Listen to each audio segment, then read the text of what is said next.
Shalom Bapak Ibu, Puji Tuhan kita dapat bertemu kembali, kita sama-sama belajar firman Tuhan pagi hari ini dengan judul Menjadi Orang Kristen Sejati. Ya. Orang Kristen disebut orang Kristen itu kita sebagai pengikut Yesus, sebagai murid Yesus. Ya, kita akan baca Matius 4 ayat 18 sampai 22.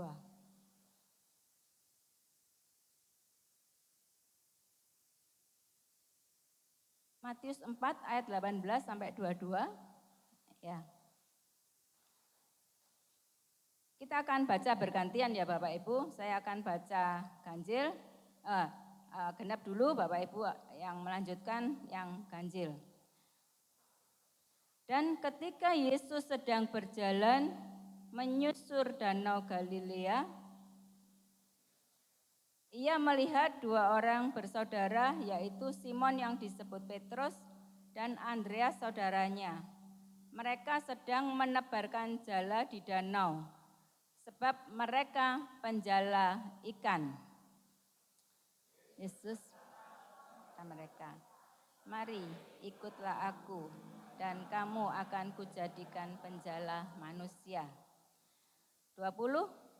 Lalu mereka pun segera meninggalkan jalannya dan mengikuti dia. 21.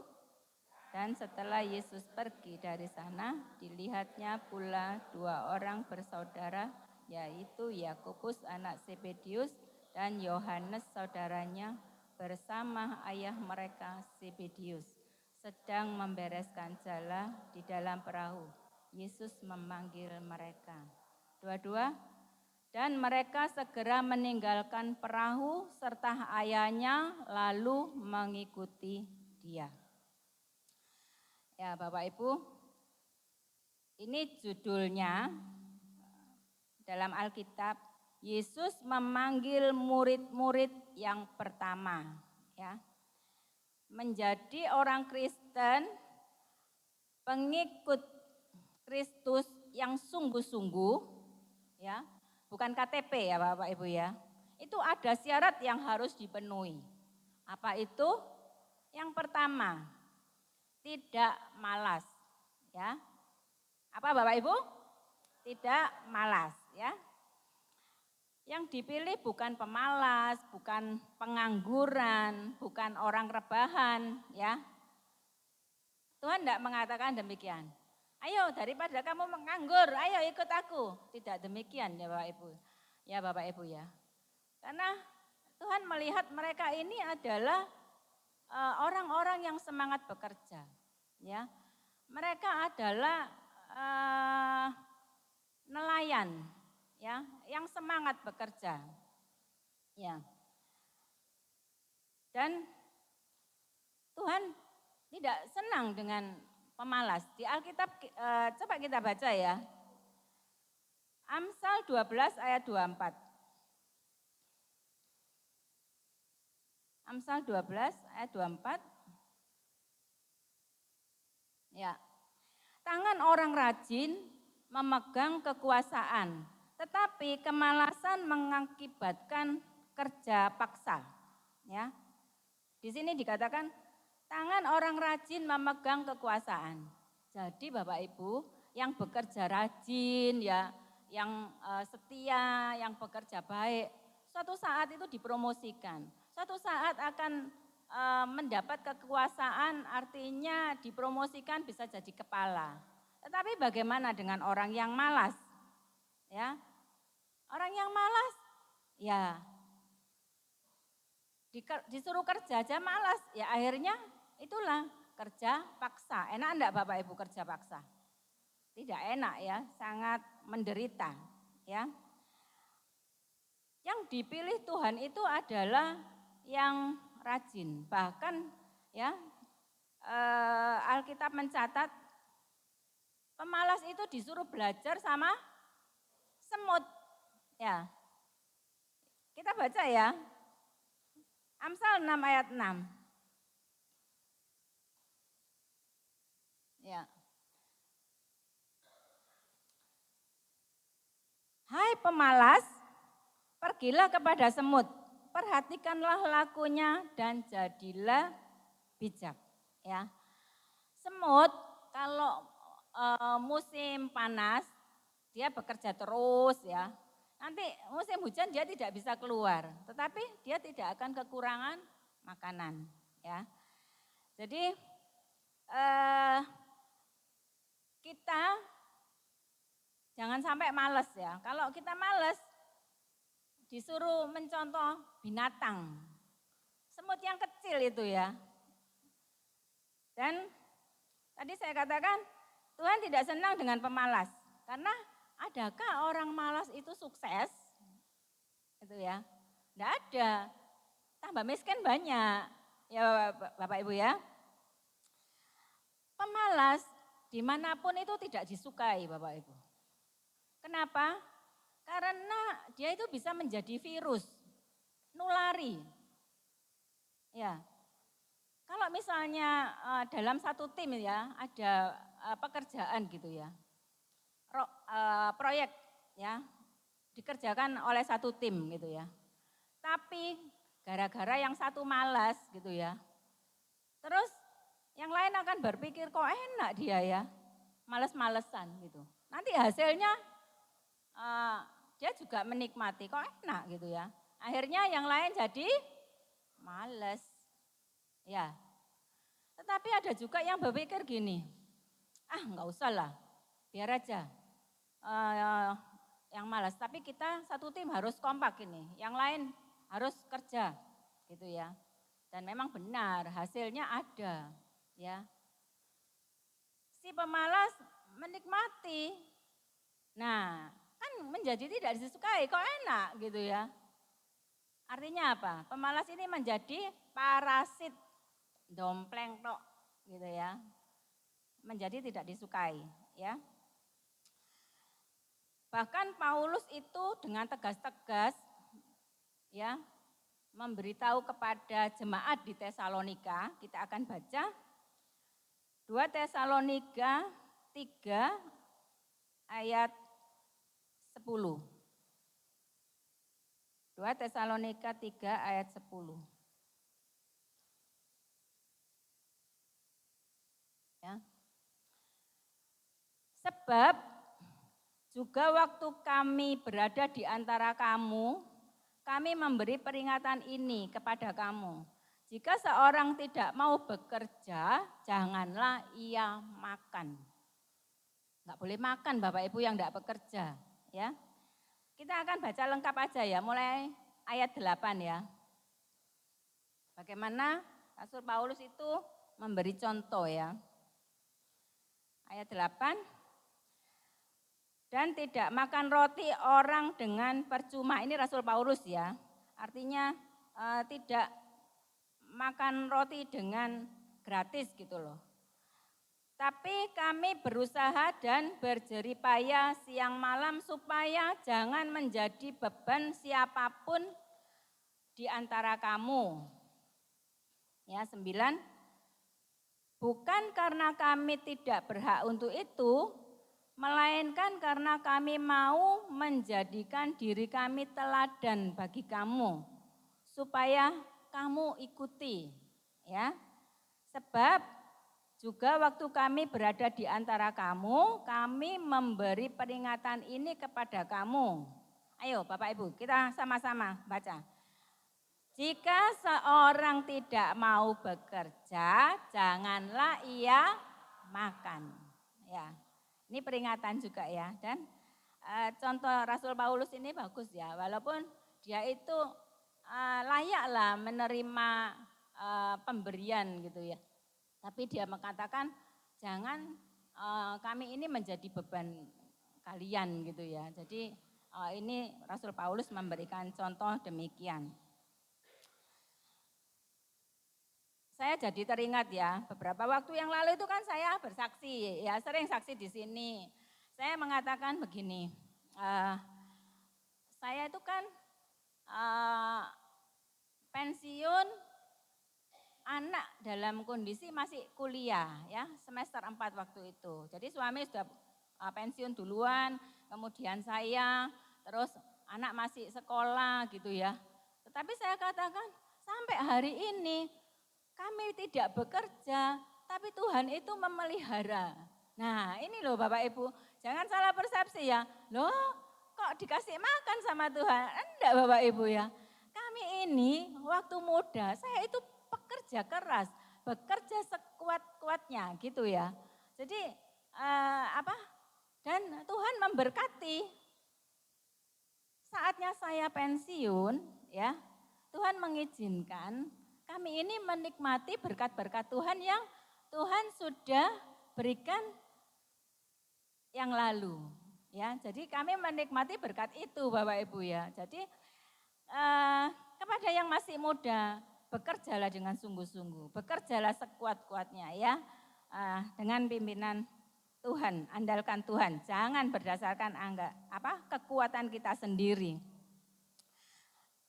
Nah, kalau kita bekerja itu pun jangan aras-arasen ya, jangan bermalas-malas. Kalau nggak ada bos, ya udahlah, nggak bosnya nggak lihat gitu ya. Jadi asal-asalan. Jangan, anak Tuhan harus bekerja baik. Ada bos, tidak ada bos, ada yang ngawasin, tidak ada yang ngawasin, bekerjalah dengan baik dan tulus. Sebagaimana Kolose 3 ayat 23 ya. Kolose 3 ayat 23 katakan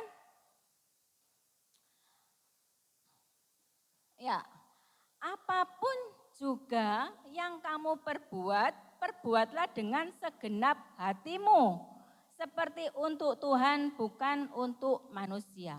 Ya, jadi kalau kita tahu Tuhan kita itu maha tahu, maha hadir, ya, kita bekerjalah dengan benar, dengan sungguh-sungguh ya. Kita sebagai anak Tuhan dituntutnya seperti ini ya.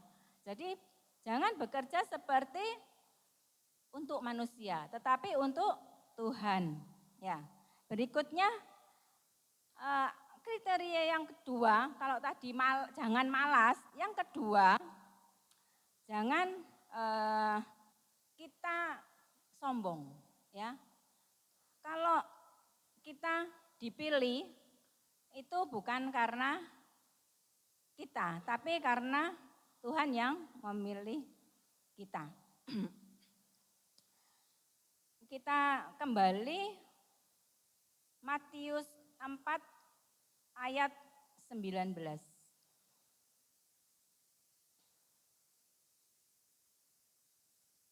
Matius 4 ayat 19 dikatakan, Yesus berkata kepada mereka, marilah ikutlah aku dan kamu akan kujadikan penjala manusia. Ya, jadi ini inisiatif dari Tuhan memilih murid. Ya, bukan karena murid itu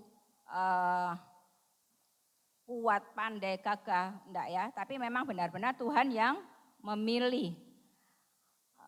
Tradisi orang Yahudi untuk seorang rabi, guru gitu ya. Biasanya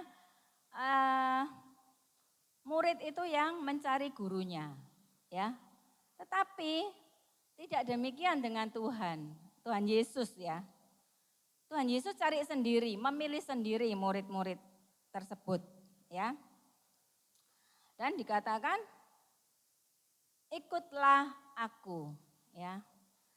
Bapak Ibu, kalau kalimatnya ikutlah aku, pengikutnya itu di depan apa di belakang? Di belakang ya. Jadi ikutlah aku, ya ikut gitu ya, ikutlah aku gitu. Tuhan yang memimpin, Tuhan yang mengatur. Tapi berapa banyak dari kita? Bukan Tuhan yang mengatur, tapi kita yang mengatur Tuhan. Tuhan saya mau ini, saya mau itu, saya mau gini, saya mau gitu ya. Padahal kata Tuhan ikutlah aku. Jadi Tuhan yang memimpin, bukan kita yang memimpin gitu ya. Kita baca Yohanes 15 ayat 16.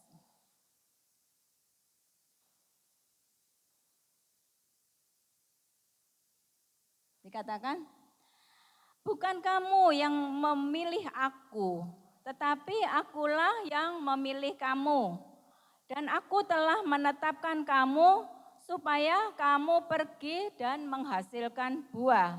Dan buahmu itu tetap, supaya apa yang kamu minta kepada Bapa dalam namaku diberikannya kepadamu.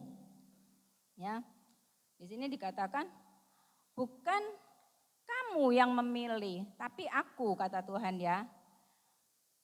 Kalau dikatakan kita disuruh pergi dan menjadi dan supaya kita berbuah, ya. Bapak Ibu tahu ya, pohon itu jika berbuah, kira-kira untuk pohonnya apa untuk orang lain? Dinikmati oleh siapa? Orang lain, ya. Sehingga orang lain itu mendapat asupan buah, asupan vitamin, ya, menjadi sehat, ya. Kalau kita disuruh pergi dan berbuah, artinya kita harus berdampak kepada sekeliling kita, ya. Keluarga kita, orang-orang terdekat kita, dan orang-orang di sekitar kita. Kita harus punya dampak sebagai anak Tuhan yang dipilih, ya. Nah, kembali kepada pohon itu, supaya berbuah, walaupun tidak bisa dinikmati oleh pohon itu sendiri, tetapi pohon ini dapat dikatakan sempurna. Dia punya akar, punya batang, punya daun, punya buah. Itu yang memang harusnya pohon itu seperti itu. Ya, kalau hanya rimbun daunnya aja gitu ya, enggak berbuah, itu ngotor-ngotori Bapak Ibu ya. Suami saya ini sering ngomel-ngomel ya, di rumah saya itu tidak ada pohon besar. Tetapi pohon tetangga itu daunnya itu mesti sampai ke rumah-rumah kita gitu ya. Dia kalau nyapu itu sampai gini, oh gak melok mangan buah godongnya tok gitu ya. Dia sapu seperti itu ya. Jadi itu Bapak Ibu ya. Tapi kalau pohon itu tidak berbuah, tidak ada faedahnya. Bahkan Tuhan mengatakan tebang gitu ya. Seperti itu. Tidak ada manfaatnya. Ya. Jadi biarlah kita menjadi pohon yang berbuah dan dikatakan pohon itu menjadi sempurna. Zaman dulu Tuhan Yesus itu memilih murid itu memilih sendiri, tadi ya dikatakan ya. Tetapi zaman sekarang Tuhan Yesus sudah kembali ke sorga. Dalam pemilihan murid gitu ya, bisa melalui hamba-hamba Tuhan ya. Tuhan mempercayakan kepada hamba-hambanya untuk bisa merekrut gitu ya, merekrut murid gitu ya. Saya menjadi teringat seorang pendeta ya, zaman saya masih remaja gitu ya. Itu berbicara kepada seorang ibu gitu ya, yang punya anak 2 ya. Anak pertama itu kurang pandai, yang kedua itu pandai sekali gitu ya. Kemudian Pak Pendeta itu ngomong sama ibu itu gini, Bu, ayo anaknya yang kedua itu loh, suruh bantu-bantu gereja di sini gitu ya. Terus kemudian ibu itu mengatakan gini, maaf Pak Pendeta, yang kedua itu sekolahnya pinter gitu ya, biar aja jadi pengusaha gitu. Tolong Pak Pendeta, yang pertama itu Bapak Pendeta bimbing gitu ya. Tapi walaupun dia tidak pinter, tapi dia itu penurut kok gitu ya. Nah sampai di sini saya itu sepemikiran ya, sependapat dengan ibu tersebut zaman itu ya. Kenapa Bapak Ibu? Saya pun juga punya pendapat demikian gitu ya.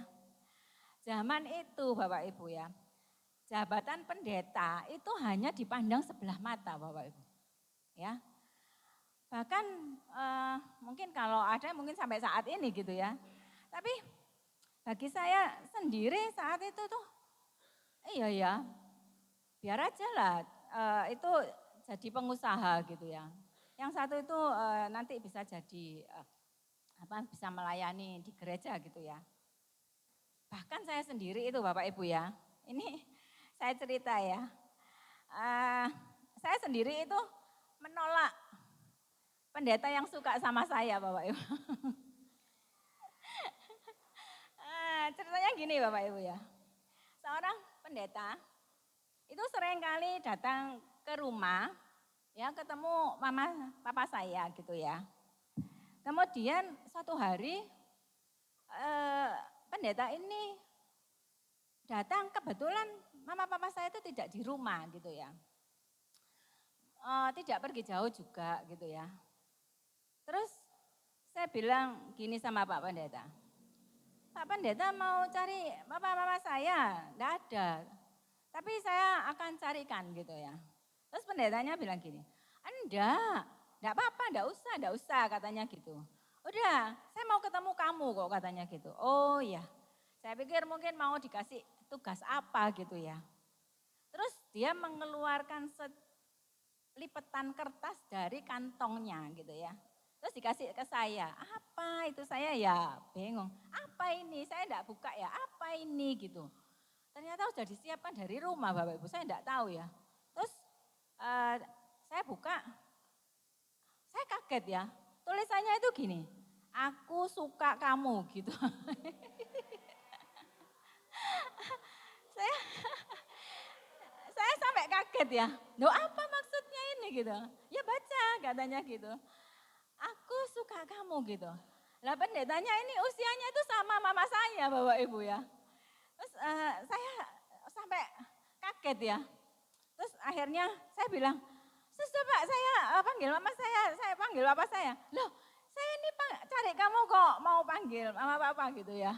Sudah saya sudah grogi ya. Saya pikir, loh usianya tuh sudah jauh banget sama saya gitu ya. Dan seperti tadi ya, menikah dengan pendeta, wah madesu gitu. Apa madesu Bapak Ibu? Masa depan suram gitu ya. Jadi paradigma saya itu sampai gitu Bapak Ibu ya. Terus habis itu nggak lama saya panggil mama papa saya, ya hanya di rumah tetangga, kemudian saya ngilang Bapak Ibu ya. Nah itu ya Bapak Ibu ya. Jadi itu waktu itu ya, untung saya itu punya teman, sahabat yang baik gitu ya. Saya itu banyak dibimbing gitu ya. Akhirnya saya bisa berubah ya. Jadi pemandangan saya itu udah sempit seperti demikian ya. Terus kembali ke cerita ibu tadi ya. Ibu tadi itu kalau saat ini ya disodori gini. Anakmu yang kedua ini misalnya Presiden Jokowi misalnya. Ayo saya jadikan menteri gitu. Kira-kira dikasih apa enggak Bapak Ibu? Kasih ya, menteri loh gitu. Sebenarnya menteri itu apa? Pembantu presiden, ya toh, pembantu. Nah, hamba Tuhan itu hamba, pembantu. Pembantu siapa? Tuhan. Tuhan yang menciptakan siapa? Presiden. Tuhan menciptakan raja. Raja di atas segala raja Tuhan itu. Sang pencipta. Harusnya lebih bangga ya. Kalau sampai kita dipilih gitu ya. Tetapi saat itu karena hanya memikirkan yang hanya di depan mata, jadi ya itu tadi lebih baik yang kurang pinter gitu ya. Padahal Bapak Ibu, profesi pendeta itu berat ya. Hamba Tuhan itu disepelekan tapi diperlukan Bapak Ibu. Ya. Hamba Tuhan itu dipandang sebelah mata, tapi diperlukan. Dikala apa? Kalau kita pas sedih, susah, sakit, ya dicarilah hamba Tuhan ini. Untuk apa? Mendoakan. Ya, kadang-kadang sudah ruwet gitu, diajak apa? Konseling. Ya. Jadi bagaimana dengan kalau misalnya yang bodoh-bodoh itu yang disodorkan. Padahal apakah bisa memberikan penghiburan, solusi, ya, membangun kepercayaan, kekuatan, kekuasaan Tuhan, percaya bahwa Tuhan itu berkuasa menolong dan seterusnya. Kalau yang bodoh-bodoh itu disodorkan, ya, ya tentunya sangat diperlukan orang-orang muda, orang-orang pinter ya, seperti di tempat kita ya, untuk kemajuan gereja ini. Sangat luar biasa ya, anak-anak muda gini ya, sudah bisa mendukung pekerjaan Tuhan ya. Anak-anak muda yang pinter, yang kreatif ini memang sangat diperlukan untuk kemajuan gereja, untuk kemuliaan Tuhan ya. Makanya sangat tidak bijak kalau seperti ibu ini, waktu pemikiran saya saat itu gitu ya, pendeta itu mah desu gitu ya, kurang baguslah karir menjadi hamba Tuhan gitu ya. Karena saat itu seperti itu kondisinya Bapak Ibu ya.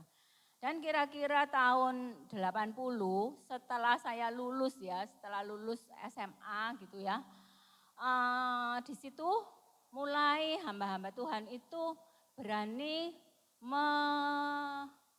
mencantumkan gelarnya ya. Ada insinyur, ada doktor gitu ya. Terus ada STH, MTH gitu ya. Nah, mulailah orang tidak begitu menyepelekan gitu ya. Padahal untuk menjadi hamba Tuhan itu ada perdebatan ya. Cocoknya itu pendeta itu profesi apa panggilan gitu ya. Kalau profesi itu perlu loh, ada kode etiknya gitu ya. Terus kalau profesi itu perlu ada pendidikan khusus, keahlian, keterampilan ya. Nah, pendeta itu loh Bapak Ibu juga ada pendidikannya ya. Ya terampil, ya ahli, kalau enggak masa bisa memimpin gitu ya. Ya, kode etiknya apa gitu. Kalau misalnya jemaat itu ada masalah, curhat-curhat gitu ya. Terus diskusi, konseling sama hamba Tuhan.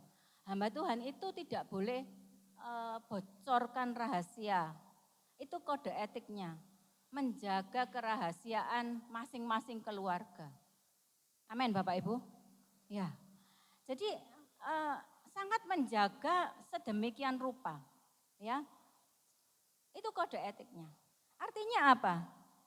Hamba Tuhan ini juga ya satu lagi hamba Tuhan ini diangkat karena keahliannya, kemampuannya di bidang pastoral gitu ya, sehingga diangkat menjadi pendeta. Itu oleh sinode, enggak sembarangan gitu ya, seperti itu. Jadi kalau dipertanyakan, pendeta itu panggilan apa profesi? Dua-duanya ya, panggilan juga, profesi iya. Bahkan lebih profesional lagi ya. Karena harus sedemikian beratnya dalam menjaga jemaatnya. Kadangkala ya berat sebagai hamba Tuhan ya. Tidak hanya melayani jemaatnya, kadang-kadang keluarga besarnya ya. Oh ini masih ini saya gitu ya. Ya, hamba Tuhan dengan tangan terbuka melayani. Betapa beratnya Bapak Ibu, ya.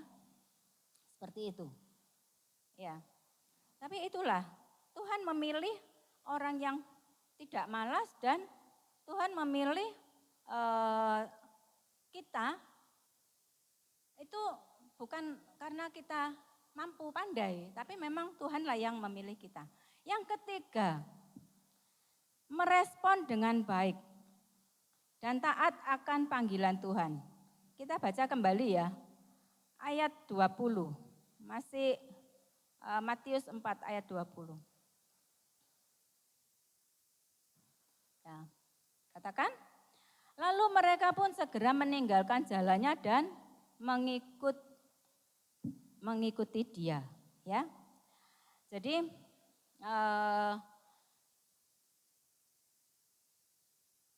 murid-murid Tuhan yang tadi dipanggil itu segera mengambil keputusan dan meninggalkan pekerjaannya, ya, mengikut Tuhan.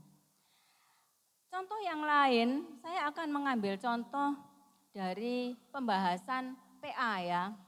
PA beberapa waktu yang lalu membahas tentang Maria Ibu Yesus ya. Maria Ibu Yesus itu perempuan muda yang sudah bertunangan, kemudian datanglah malaikat menyampaikan bahwa Maria kamu akan mengandung Sang Mesias gitu ya. Singkatnya begitu gitu. Maria yang masih muda ini, yang belum menikah, masih bertunangan, kaget ya. Kira-kira apa di kepalanya? Ya, pasti hal-hal terpikir hal-hal yang buruk ya. Nanti bagaimana tanggapan Yusuf ya sebagai calon pasangannya itu sebagai calon suaminya gitu ya. Terus bagaimana dengan keluarganya, bagaimana dengan masyarakat, bagaimana menghadapi hukum adat gitu ya. Jadi itulah yang mungkin di kepala daripada Maria Ibu Yesus ini ya. Jadi saat itu kepikiran-kepikiran itu pasti terjadi ya Bapak Ibu ya. Cuman di luar dugaan Maria ini merespon dengan baik ya. Dia taat dan dia bersedia menjadi alat ya. Jadi alatnya Tuhan untuk misi penyelamatan manusia ya Bapak Ibu ya. Kemudian dengan merendah dia mengatakan, kita baca ya, Lukas 1 ayat 38. Lukas 1 ayat 38.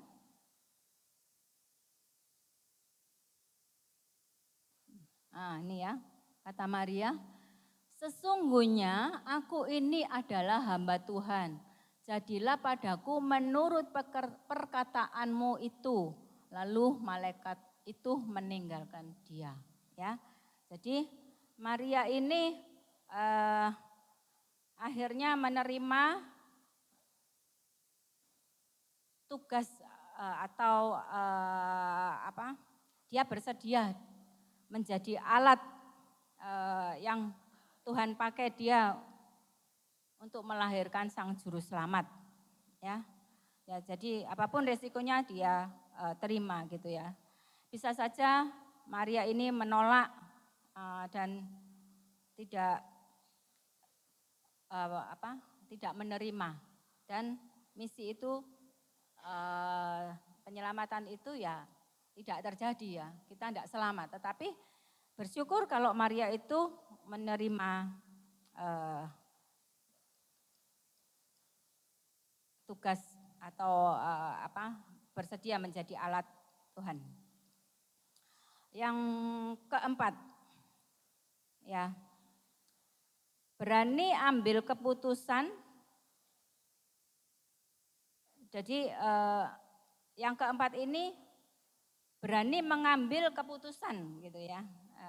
Titik gitu ya. Tadi bukan ada kalimat tambahan. Masih di ayat 20 ya. Nah, tadi kan mereka mengambil keputusan dan mengikut Yesus, meninggalkan jalannya gitu ya.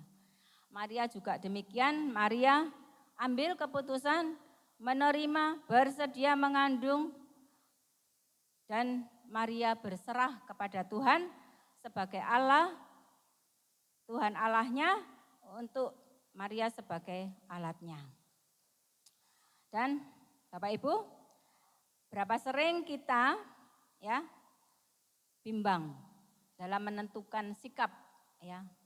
Kita bimbang, kita ragu, kita meragukan kekuasaan Tuhan gitu ya. Takut melangkah. Iya kalau Tuhan nanti menolong, kalau enggak, iya nanti Tuhan kalau sembuhkan, kalau enggak, banyak lagi ya, nanti gimana dan seterusnya ya. Nah, akhirnya kemana? Lari ke paranormal. Apakah sembuh? Enggak, saya pernah dengar gini ya, iblis itu tidak bisa menyembuhkan, tetapi dia itu memindah-mindahkan. Jadi kalau misalnya ini sakit gitu ya, dia akan memindahkan penyakitnya ke yang lain gitu ya. Atau ke tubuh yang lainnya gitu. Oh iya sudah sembuh, tapi yang lainnya sakit. Nah itu pekerjaannya seperti itu. Ya saya pernah membacanya seperti itu. Tapi Tuhan itu tidak demikian. Kalau Tuhan itu menyembuhkan, sembuh secara sempurna ya. Jadi kita jangan sampai bimbang dan ragu. Ya, kita baca, kalau kita bimbang dan ragu itu dapat apa? Yakobus 1, 6b sampai 7. Ya. Yakobus 1 ayat 6b dan 7. Ya. Saya membacanya mulai sebab ya. Sebab orang yang bimbang sama dengan gelombang laut yang diombang-ambingkan kian kemari oleh angin. 7. Orang yang demikian janganlah mengira bahwa ia akan menerima sesuatu dari Tuhan. Ya. Jadi kalau tadi kan kita baca, kita berbuah, nanti kalau kita sudah berbuah, apa yang menjadi keinginan kita yang dimohonkan kepada Bapa itu akan diberikan kepada kita, ya. Itu kita berpengharapan kepada Tuhan. Tapi kalau kita ragu, ya, bimbang, di situ dikatakan tidak akan mendapat apa-apa. Rugi enggak Bapak Ibu? Ya. Sangat rugi, ya. Jadi kita harus percaya akan kuasanya, kita harus percaya pertolongan Tuhan itu ada. Dan kita akan melihat bagaimana Tuhan itu menyatakan kuasanya. Kita akan terkaget-kaget ya. Pasti Tuhan itu akan menyatakan kuasanya pada waktunya, pada waktu Tuhan. Ya. Kemudian kita akan melihat yang kelima. Ya. Berani bayar harga. Ya. Kalau tadi Maria sudah mengambil keputusan, menerima, bersedia mengandung, padahal ya berat ya Bapak Ibu ya. Tapi dia percaya kepada Tuhan. Sekarang yang kelima, bayar harga. Kita akan baca masih Matius 4 tadi ayat 21 dan 22. Ya. Dan setelah Yesus pergi dari sana, dilihatnya pula dua orang bersaudara yaitu Yakobus anak Zebedius dan Yohanes saudaranya bersama ayah mereka Zebedius sedang membereskan jala di dalam perahu. Yesus memanggil mereka yang dua-dua dan mereka segera meninggalkan perahu serta ayahnya lalu mengikuti dia. Ya, Bapak Ibu. Di sini dikatakan dua murid lagi ini meninggalkan perahu dan ayahnya. kalau kita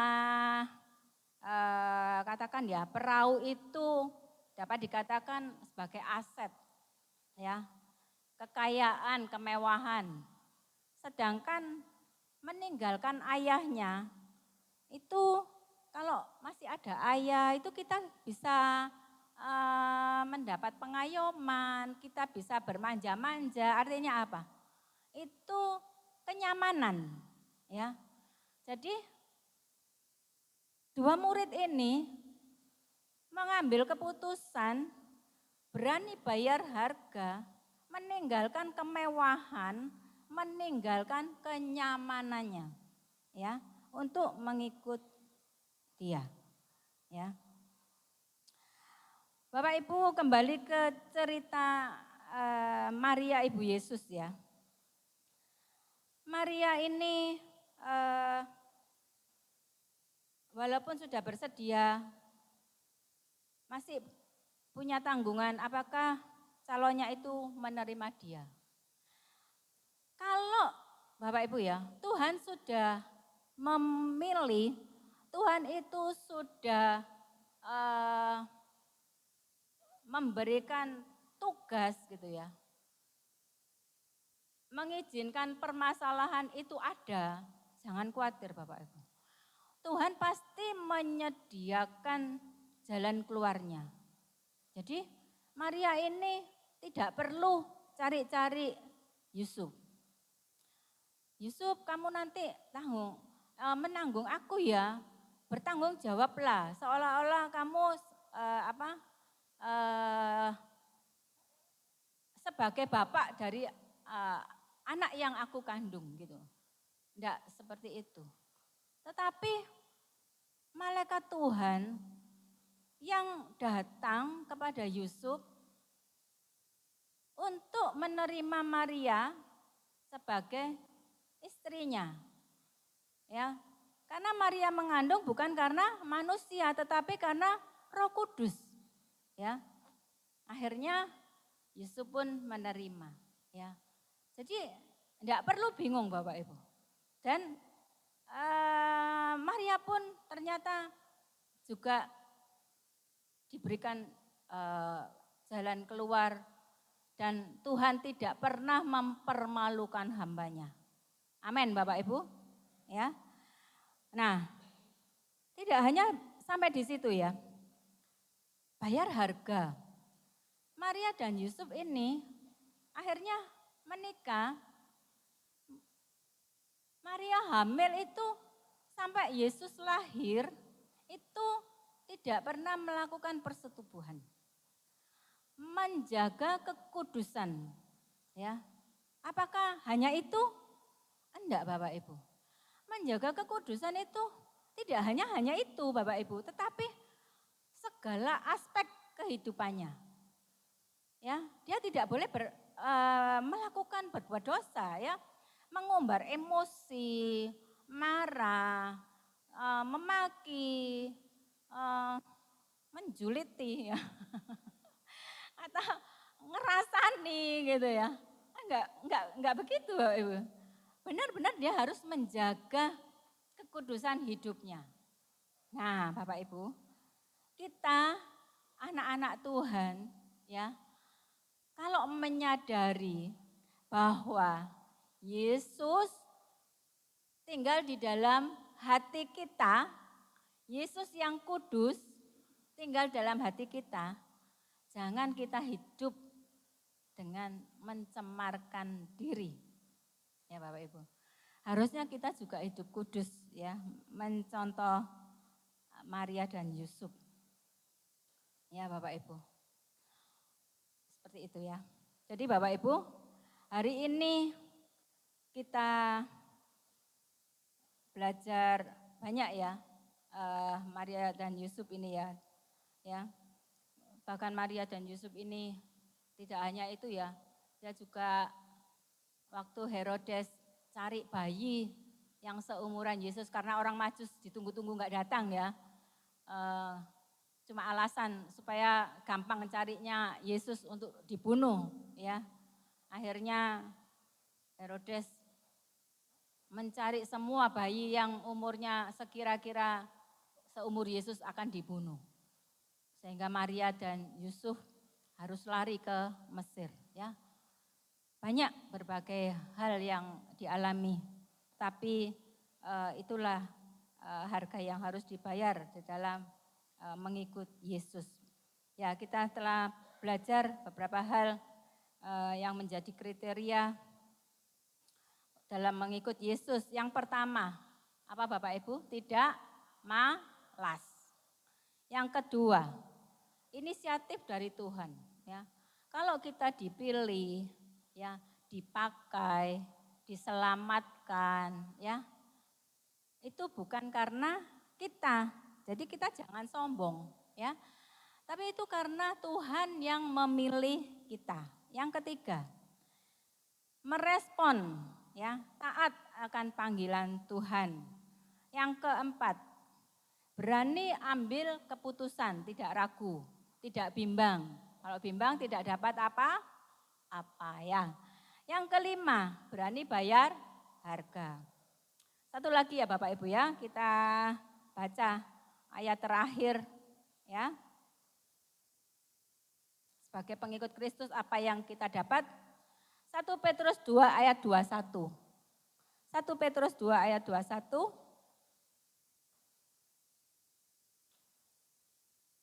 Ya. Sebab untuk itulah kamu dipanggil. Karena Kristus pun telah menderita untuk kamu dan telah meninggalkan teladan bagimu supaya kamu mengikuti jejaknya. Ya Bapak Ibu ya. Jadi kita dipanggil supaya kita mengikuti jejak Kristus. Ya. Kita harus mengikuti teladan Yesus, memiliki pemikiran Kristus, setia, ya, taat, penuh kasih, ya, bahkan setia dan taat sampai mati, Bapak Ibu ya. Ya itulah pengorbanan Kristus yang menjadi teladan bagi kita ya. Kita harus rela berkorban juga. Bapak Ibu, mari kita minta pertolongan Roh Kudus agar kita dimampukan untuk melakukan kehendak Tuhan dan menjadi pengikut Yesus yang sejati. Amin. Demikian firman Tuhan, kiranya menjadi berkat bagi Bapak Ibu sekalian. Tuhan Yesus memberkati. Mari kita akan naikkan satu pujian, saya undang WL dan musik. Kita mau kita akan menyanyikan Semua Karena Anugerahnya.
Fasih lidahku, bukan karena kekayaanku. Kau dipilih, kau dipanggilnya, bukan karena kecakapanmu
ganti kalimatnya menjadi mu, menjadi ku. Bukan karena kebaikanku, bukan karena fasih lidahku, bukan karena kekayaanku, ku dipilih, ku dipanggilnya, bukan karena kecakapanku. Saya serahkan Ibu Gembala. Bukan karena baik rupaku, bukan karena kelebihanku, ku dipanggil, ku dipakainya. Bila aku dapat itu karenanya, bila aku punya semua daripadanya, semua karena anugerahnya diberikan kepada kita. Semua anugerahnya, amin, bagi kita bila kita dipakainya. Amin. Di dalam nama Tuhan Yesus Kristus. Haleluya. Amin. Puji Tuhan, saudaraku yang terkasih. Saudara diberkati dengan firman Tuhan pagi hari ini. Mudeng semua. Haleluya. Puji Tuhan. Firman Tuhan ini pagi ini sungguh bagus saudaraku. Ya. Sungguh indah. Ya. Tuhan mengingatkan kepada setiap kita. Tuhan mengingatkan kepada setiap saudara dan saya. Bahwa kalau kita ada sampai saat ini, Tuhan bisa pakai. Ya, kita bisa melayani, kita bisa bekerja, kita bisa beraktivitas, kita bisa melakukan apa aja. Itu bukan karena dikatakan pujian ini tadi, bukan karena kuat dan gagah, bukan karena kepinteran, bukan karena kaya, bukan karena apa? Dikatakan lagi, kecakapan, kelebihan. Tapi semua karena kemurahan Tuhan. Amin. Iya, semua itu karena kemurahan Tuhan. Ya, jadi enggak ada yang perlu disombong nego. Ya, aku iso iki kok. Aku iso iki kok. Enggak ada saudaraku.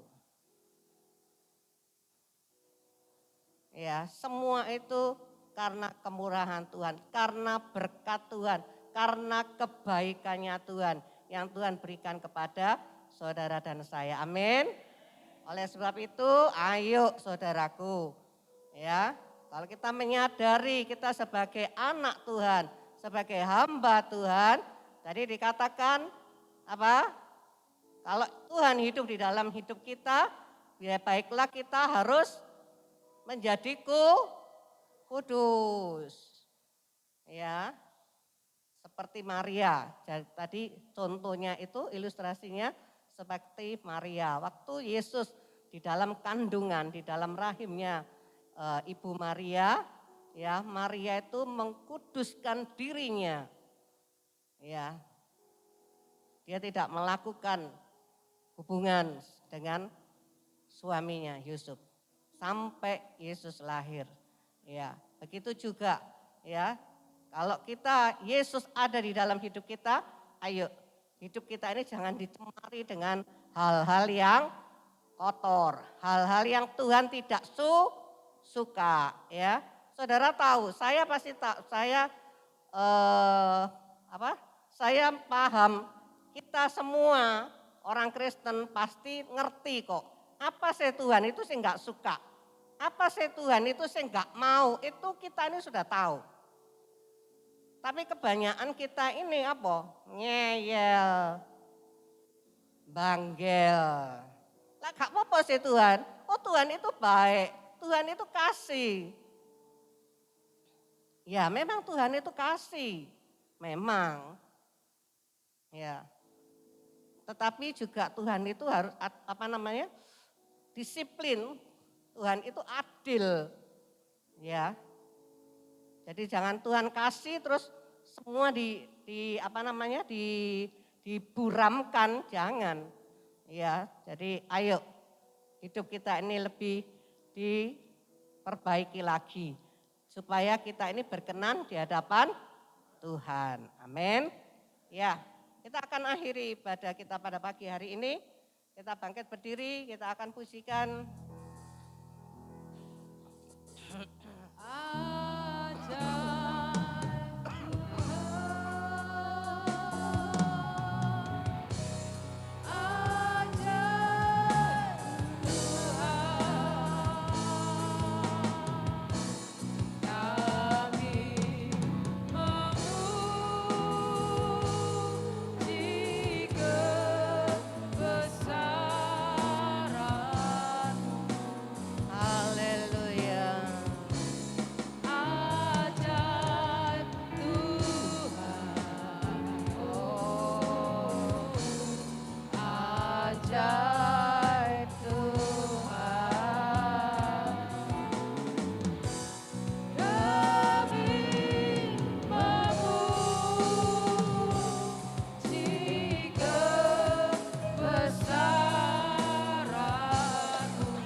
Terima kasih Tuhan Yesus buat pagi hari yang indah ini.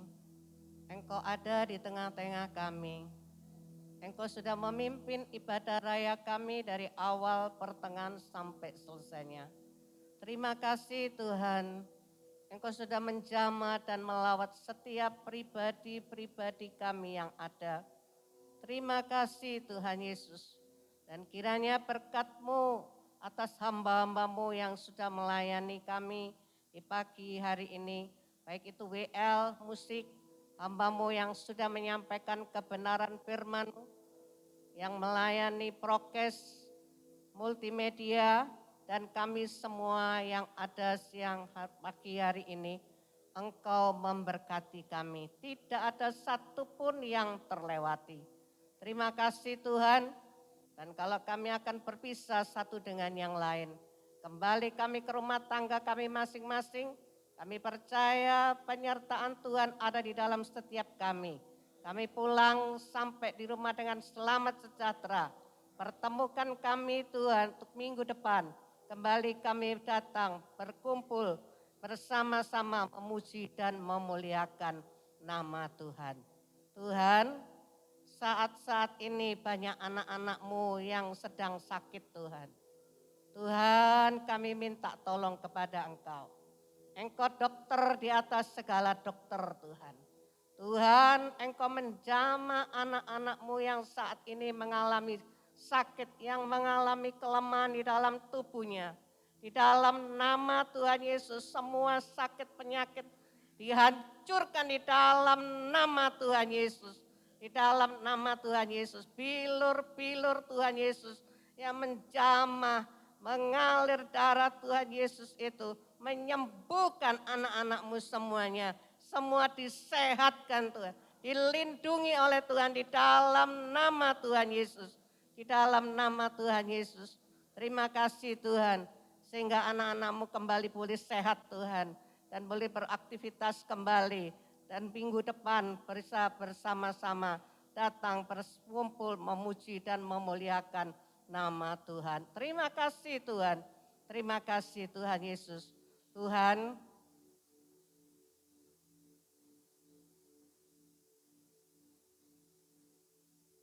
hamba-Mu selesai berbicara. Tetapi Roh Kudus yang ada di dalam setiap pribadi-pribadi kami. Roh Kudus, Engkau yang memampukan kami. Engkau menasehati kami. Engkau menghibur kami. Engkau mengingatkan kami. Engkau menegur kami untuk kami terus berjalan di dalam jalan-Mu. Berikan kami hati yang lembut, bukan hati yang bebal. Berikan kami Tuhan hati Tuhan yang mau taat akan perintah-Mu Tuhan. Roh Kudus mampukan kami untuk kami terus berjalan di dalam jalan-Mu. Kami tidak menyimpang ke kanan dan ke kiri. Dan kami dapat menyelesaikan destiny kami Tuhan. Sampai di garis akhir kami Tuhan. Dengan baik Tuhan. Terima kasih Tuhan Yesus. Terima kasih. Tuhan, terima kasih Tuhan Yesus. Terima kasih. Kami sadar Tuhan. Seringkali kami jatuh. Seringkali kami Tuhan tidak dengar-dengaran akan Engkau. Ampuni kami Tuhan. Ampuni kami Tuhan Yesus. Tapi lewat firman-Mu pagi hari ini, yang mengajari kami, yang menegur kami untuk kami menjadi pengikut Engkau, menjadi anak-Mu, menjadi hamba-Mu, menjadi mempelai-Mu, yang sungguh-sungguh siap menghadap Engkau Tuhan. Terima kasih Tuhan Yesus. Terima kasih Tuhan, terima kasih. Terima kasih Tuhan Yesus. Karena segala pujian, kemuliaan, kehormatan hanya bagi nama-Mu saja. Tuhan Yesus Kristus yang ditinggikan. Terima kasih Tuhan, terima kasih. Saudaraku yang terkasih, angkat kedua tangan-Mu, angkat wajah-Mu. Terimalah berkat yang dari Allah Bapa, Anak, dan Roh Kudus. Tuhan memberkati-Mu, Tuhan melindungi-Mu, Tuhan menyinari-Mu dengan wajah-Nya, dan memberikan Kau kasih karunia-Nya, dan damai sejahtera-Nya. Dan apapun yang Kau kerjakan dibuatnya berhasil, beruntung, dan berbahagia. Mulai hari ini sampai selama-lamanya. Di dalam nama Tuhan Yesus Kristus. Yang percaya dan menerima katakan. Puji Tuhan, silakan duduk, kita dengar pengumuman. Saya sebagai gembala dari GAP Pemulihan Imamat Rajani mengucapkan terima kasih buat pelayanannya Ibu Evangelis Evi yang sudah menyampaikan firman, memberkati kami, kita semua pada pagi hari ini. Tuhan memberkati Bu Evi, ya Tuhan pakai terus lebih-lebih lagi. Ya, terus yang kedua, saya ya